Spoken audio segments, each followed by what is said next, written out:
Oi, gente, tudo bem? Meu nome é Silvana, sou professora de Biologia e essa é uma videoaula para a gente falar como as plantas produzem seu próprio alimento, parte 2. Nós vamos conversar aqui brevemente como que ocorre a fotossíntese. Então, o que é fotossíntese? Qual é a relação da definição de fotossíntese com essa charge? Essa charge ela está mostrando uma mãe, uma planta mãe, conversando com uma planta filha, dizendo que ela não irá sair da mesa enquanto ela não terminar a fotossíntese. A fotossíntese é o processo através do qual os seres fotossintetizantes, não vou dizer plantas, mas os seres fotossintetizantes irão produzir material orgânico que servirá como fonte de energia para suas funções vitais. É o que essa ideia dessa charge. É como se fosse uma mãe conversando com uma criança, que essa criança não irá sair da mesa enquanto ela não comer tudo que está ali naquele prato. Por quê? Esse alimento no prato, faz de conta que é uma criança está aqui agora, esse alimento no prato irá servir de energia para essa criança realizar suas funções vitais e como material de construção para o crescimento do seu corpo. É a mesma coisa com a fotossíntese. O material orgânico, que é a glicose, que é produzido durante esse processo, vai ser utilizado para a produção de folhas, caules, novas células, vai ser transformado em energia necessária para conduzir a água através dos feixes, né, condutores até a copa da flor, até a copa da árvore, para a produção de frutos, sementes e todas as outras funções que a gente puder lembrar aqui. A gente pensar na definição da fotossíntese, ela vai ficar mais ou menos assim. É o processo através do qual a energia luminosa é convertida em energia química armazenada na molécula de glicose e a liberação de gás oxigênio para a atmosfera. Pensa na palavrinha foto significa luz, síntese significa produção. Vou produzir alguma coisa utilizando energia luminosa. O que eu produzo? Material orgânico sob a forma de glicose. Além disso, a planta utiliza gás carbônico e água, que a gente vai ver aqui já já como que eles entram no processo na produção de material orgânico, na glicose. Existem seres que fazem fotossíntese, existem seres que fazem uma outra reação química, aonde também é a produção de material orgânico, que é a quimiossíntese, que a gente vai ver depois. Mas os dois casos, todos os seres, ou seja, todos os seres que fazem um processo químico, aonde a produção de material orgânico, eu chamo de autótrofo. Os autótrofos fotossintetizantes são todas as plantas terrestres, todas as algas, aguapés, por exemplo, como a Vitória régia, algumas bactérias e microalgas que constituem o fitoplâncton. E aqui a gente tem dois exemplos de fitoplâncton, de algas microscópicas. Qual que é a importância da fotossíntese? A fotossíntese é importante por diversos fatores. Vamos conversar aqui rapidinho. Primeiro, a gente depende da fotossíntese de maneira direta ou indireta através da alimentação. Olha essa teia alimentar aqui. Por que é uma teia alimentar? Primeiro, porque eu tenho mais de uma cadeia alimentar. Só seguir a setinha. Alga serve de alimento para o peixinho, serve de alimento para o peixão, serve de alimento para a alga. Desculpa, para a garça. Volta aqui. A alga serve de alimento para o peixinho, que serve de alimento para a garça. Só que a gente já falou de duas cadeias alimentares. Então, o conjunto de duas ou mais cadeias alimentares em um ecossistema eu chamo de teia alimentar. Mas vamos continuar aqui. Qual que é a ideia?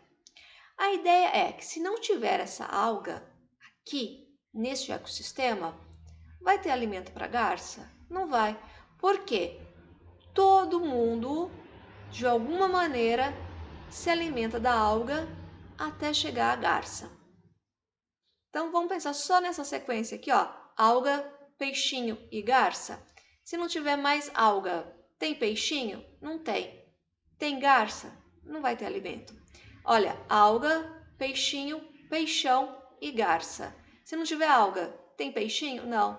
Vai ter alimento para o peixão? Não. Vai ter alimento para a garça? Não. Então todo mundo depende de uma maneira direta quando eu sou herbívoro ou de maneira indireta quando eu sou carnívoro.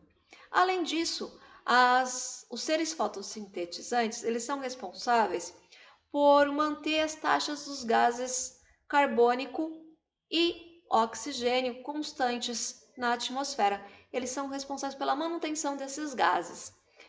Então, a gente tem uma charge aqui mostrando isso, onde há uma conversa entre duas crianças e uma delas está explicando sobre a importância, ele está falando aqui sobre as árvores, mas está explicando de uma maneira geral sobre a importância da fotossíntese, porque através da fotossíntese os seres irão absorver gás carbônico, que é o gás que irá causar o efeito estufa, e irá liberar gás oxigênio para a atmosfera, entre uma outra série de fatores que a gente vai ver mais para frente. Mas antes de a gente começar a falar da fotossíntese, vamos entender algumas coisas. Aonde que acontece a fotossíntese? Qual que é o órgão da planta que acontece a fotossíntese? É no caule? É na raiz? Não, né? É na folha. Muito bem. A folha, ela é capaz de absorver os gases que vão ser utilizados e produzidos ali durante a fotossíntese. Qual é o gás que é utilizado durante a fotossíntese? É o gás carbônico. Qual que é o gás que é liberado durante a fotossíntese? É o gás oxigênio. E como que a planta consegue absorver e liberar isso? É através de pequenas estruturas, pequenas aberturas que eu não consigo ver a olho nu, que são chamadas de estômatos.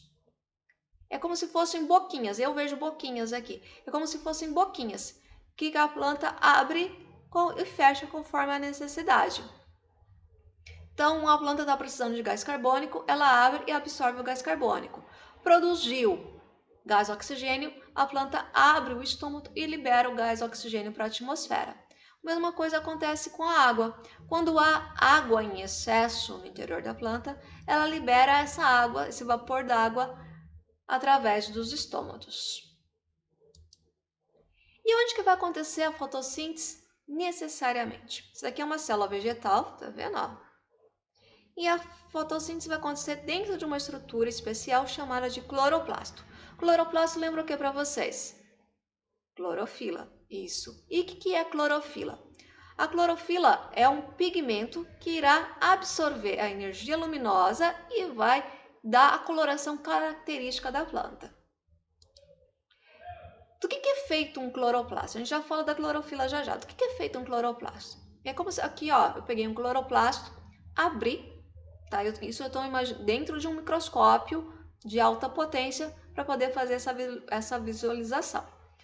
Então eu vou perceber que o cloroplasto ele é formado por várias estruturas pequenininhas. Para mim, lembram moedas, que são estruturas que eu chamo de tilacoide. É no tilacoide que está a clorofila. Vários tilacoides empilhadinhos uns sobre os outros, é o que você está vendo aqui, ó, eu chamo de grano.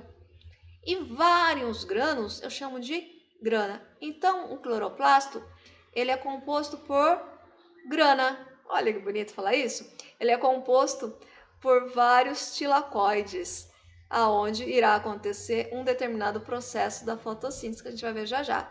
E ele também tem uma substância gelatinosa preenchendo o interior dessa estrutura. Vamos falar da clorofila. Então, onde que está a clorofila? A clorofila está no tilacoide. Olha o tilacoide aqui.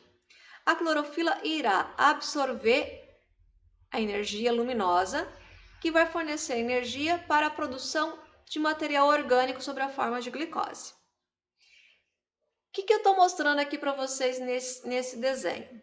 Eu estou mostrando que o tilacoide está absorvendo, né, a clorofila está absorvendo todas as luzes, todas as ondas do espectro luminoso e está refletindo o verde, que é a coloração que a gente vê. Lembra disso das aulas de ciência? Que, por exemplo, uma blusa vermelha, ela absorve todas as ondas de comprimento, né, referentes e reflete a vermelha, que é o que a gente vê, tá bom? A ideia é a mesma. Então, aqui, a clorofila está absorvendo todas as ondas luminosas e refletindo a verde, que é o que a gente está vendo. E vai depender da quantidade de clorofila presente na folha, a coloração dessa folha. Então, quanto maior a quantidade de clorofila, mais verdinha vai ser a folha, tá bom? Isso vai variar de organismo para organismo. Existem também outros tipos de pigmentos, não somente a clorofila, mas que dão outras colorações. Aqui de memória eu consigo falar para vocês do xantofila. xantofila, né, é com X, tá? Que vai dar a coloração amarela, por exemplo, aos frutos. Então, aqui continuando. A gente tem a clorofila, que ela é encontrada no tilacoide. Deixa eu ver se eu tiro isso daqui. A clorofila é encontrada no tilacoide. E ela vai absorver energia luminosa para a produção de material orgânico, sob a forma de glicose. A célula vegetal, que vocês estão vendo aqui, ó, é essa estrutura. Também olhando no microscópio, tá bom? Essa estrutura externa aqui, que parece uma moldura, é a parede celular, que é formada de celulose. Daqui que a gente retira a tal da celulose para poder fazer o papel. E essas estruturas verdinhas que vocês veem aqui dentro são os cloroplastos.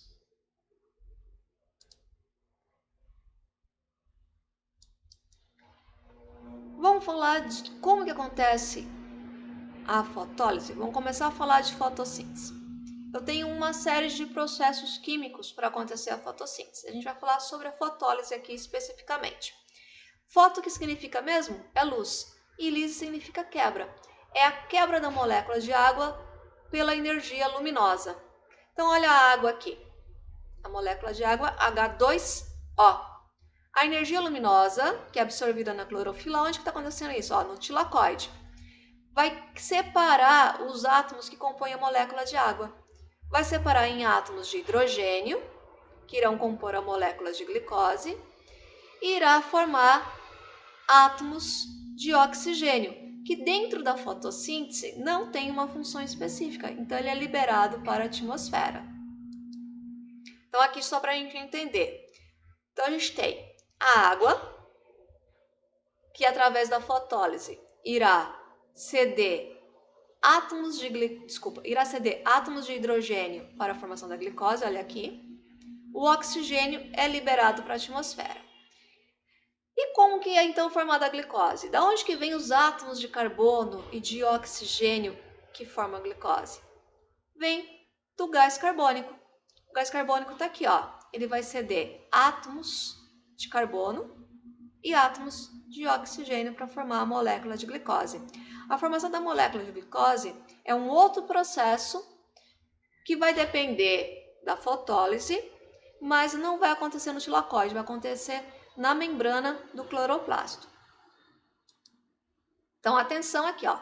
O gás carbônico, ele não é uma conversão para o gás oxigênio. Então, ele não participa da liberação do gás oxigênio para a atmosfera. Ele ajuda a formar a molécula de glicose. A água irá ser quebrada através da fotólise, irá produzir átomos de oxigênio liberados para a atmosfera e os íons de hidrogênio irão compor a matéria orgânica, irão compor a glicose. Então, aqui a gente tem a equação simplificada da fotossíntese. Eu tenho 6 átomos de carbono, mais, 6 moléculas de gás carbônico, mais 6 moléculas de água, junto à energia luminosa e clorofila, produzindo uma molécula de glicose e 6 moléculas de gás oxigênio. Belezinha? E a floresta amazônica? Ela é o pulmão do mundo? É importante conservar a floresta amazônica? Sim, ela tem uma rica biodiversidade, ela regula as chuvas aqui, por exemplo, no Brasil, principalmente na região sudeste, através dos rios voadores. Mas será que ela é o pulmão do mundo? Vamos pensar um pouquinho? A floresta amazônica, ela não é o pulmão do mundo. Primeira coisa, eu não gosto desse termo pulmão, porque o pulmão ele absorve gás oxigênio e libera gás carbônico, tá? Então seria um pulmão invertido. Então a floresta amazônica não seria um pulmão do mundo. E ela também, mesmo a gente pensando num pulmão invertido, ela não libera uma grande quantidade de gás oxigênio para a atmosfera, livre para ser utilizado. A floresta amazônica é uma floresta que atingiu seu ponto máximo de desenvolvimento. Ela atingiu seu clímax. Então ela produz sim uma grande quantidade de gás oxigênio. Só que o gás oxigênio que ela produz, ela retém ali também uma grande parte, porque ela também faz respiração celular, aonde há consumo de gás oxigênio. A fotossíntese acontece só durante o dia, mas a respiração celular acontece durante 24 horas. É o mesmo processo que a gente. Então precisa do gás oxigênio. Os seres vivos que estão ali também consome esse gás oxigênio. Então, só uma pequena parcela é liberada para a atmosfera. Mas então, da onde que vem a maior parte do gás oxigênio que a gente respira? Vamos ver? Vem do fitoplâncton. Lembra que a gente falou da importância do fitoplâncton? Vem do fitoplâncton. As microalgas que constituem o fitoplâncton, elas liberam a maior parte do gás oxigênio que a gente consome. Dá uma olhadinha aqui. As florestas, pensa na Terra, olha aqui, ó, melhor, pensa na Terra. Você já ouviu falar que a Terra não deveria chamar planeta Terra, deveria chamar planeta Água, porque 70% da superfície do planeta é coberto por água. E aonde que estão as algas do fitoplâncton? Estão na água. Então a gente tem uma superfície de 70% com algas realizando fotossíntese, liberando gás oxigênio para o planeta. As florestas, elas têm uma importância sim, mas elas liberam apenas 30%. Espero que vocês tenham entendido. Se tiverem dúvidas, me procurem. Beijos e até mais!